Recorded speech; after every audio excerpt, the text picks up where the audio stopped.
बिहार शिक्षक ट्रांसफर 2026 में बड़ा अपडेट सामने आ रहा है कि बिहार शिक्षकों से जो है ये अपडेट रिलेटेड है, जिसने सभी का ध्यान जो है खींच लिया है। ई शिक्षा कोश 2.0 में ट्रांसफर रिक्वेस्ट नाम का एक नया विकल्प दिखना शुरू हो गया। जी हाँ दोस्तों, लेकिन सवाल ये है क्या सच में ट्रांसफर की प्रक्रिया जो है शुरू हो गई है या सिर्फ ये एक टेक्निकल परीक्षण है। तो बात करते हैं ई शिक्षा कोश 2.0 क्या है। तो ये जिस शिक्षा विभाग का नया डिजिटल प्लेटफॉर्म है जिसे पुराने सिस्टम की कमियों को दूर करने के लिए तैयार किया गया है।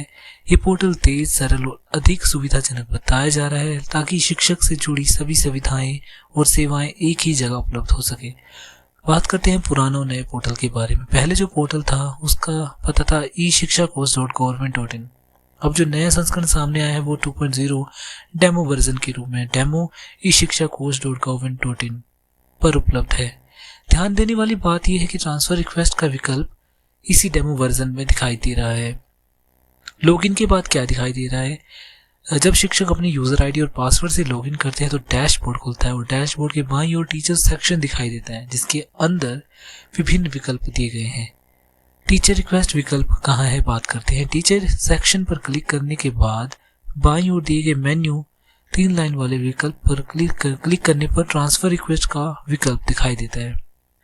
ये वही विकल्प है जिसकी लंबे समय से चर्चा की जा रही थी। ट्रांसफर रिक्वेस्ट के अंदर क्या विकल्प है, इसमें आपको स्कूल चयन, डिस्ट्रिक्ट चयन, ब्लॉक चयन, क्लस्टर चयन, सर्च का विकल्प मिलेगा और पूरा सिस्टम एक व्यवस्थित ट्रांसफर प्रक्रिया को ध्यान में रखकर डिजाइन किया गया है।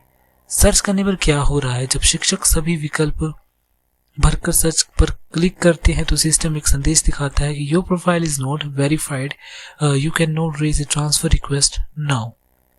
तो इस संदेश का वास्तविक अर्थ है कि अभी ट्रांसफर के लिए आवेदन की प्रक्रिया जो है वो शुरू नहीं हुई है और ट्रांसफर रिक्वेस्ट विकल्प फिलहाल सक्रिय नहीं है। बिना आधिकारिक आदेश कोई आवेदन स्वीकार नहीं किया जाएगा। ये विकल्प अभी क्यों दिखाए गए हैं, इसका कारण है कि नई ट्रांसफर नियमावली पर काम चल रहा है, सिस्टम की तकनीकी जांच की जा रही है और भविष्य में ट्रांसफर प्रक्रिया पूरी तरह ऑनलाइन की जाएगी।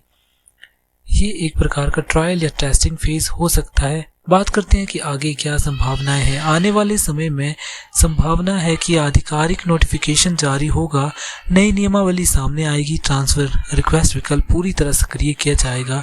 इसके बाद ही वास्तविक आवेदन प्रक्रिया शुरू होगी। वर्तमान में शिक्षकों के लिए सलाह है कि अभी शिक्षकों को चाहिए कि पोर्टल पर अपनी प्रोफाइल सही और अपडेट रखें। किसी भी अफवाह से बचना है, आधिकारिक आदेश का आपको इंतजार करना है। इसका निष्कर्ष है कि ई शिक्षा कोश 2.0 में ट्रांसफर रिक्वेस्ट विकल्प का दिखना एक सकारात्मक संदेश है। हालांकि अभी ये सुविधा पूरी तरह चालू नहीं हुई है, लेकिन इससे ये साफ होता है कि ट्रांसफर प्रक्रिया को लेकर तैयारी अंतिम चरण में है। तो ये था हमारा अपडेट। आई होप आप सभी को ये अपडेट यूजफुल लगा है। तो वीडियो को लाइक करें, शेयर करें और चैनल को सब्सक्राइब करें। धन्यवाद।